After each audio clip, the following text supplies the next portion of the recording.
రాష్ట్రంలో law and order పూర్తిగా వైఫల్యం చెందిందని మాజీ మంత్రి గుడివాడ అమర్నాథ్ అన్నారు.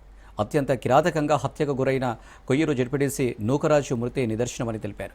గిరిజన సమస్యల మీద అనేక సందర్భాల్లో ప్రభుత్వం దృష్టికి తీసుకొచ్చిన నూకరాజును చంపడం దారుణమని అమర్నాథ్ అన్నారు. కూటమి ప్రభుత్వం అధికారంలోకి వచ్చాక రాష్ట్ర ప్రజలకు ఉపాధి కరువైందని ఆరోపించారు. రాష్ట్రంలో పెట్టుబడులు పెట్టేందుకు కంపెనీలను స్వాగతిస్తామన్న గుడివాడ అమర్నాథ్ వాటి వల్ల జరిగే ప్రయోజనాల మీద చర్చ జరగాలని అన్నారు.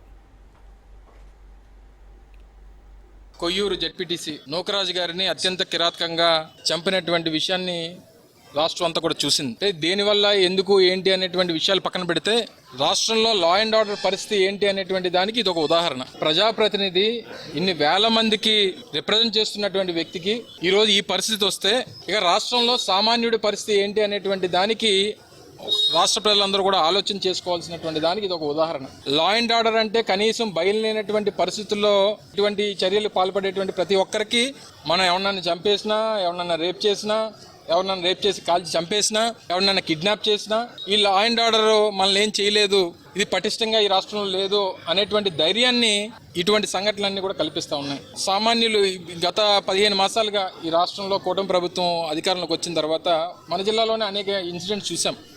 9వ తరగతి విద్యార్థిని రాంబిలి మండలంలో ఆ అమ్మాయిని అత్యంత కిరాతకంగా అత్యాచారం చేసినటువంటి పరిస్థితులు చూసాం. ఉమ్మడి విశాఖపట్నం జిల్లాలో అనేక ఇన్సిడెంట్స్, రాష్ట్ర వ్యాప్తంగా నడి రోడ్డు మీద నరికి చంపినటువంటి ఇన్సిడెంట్స్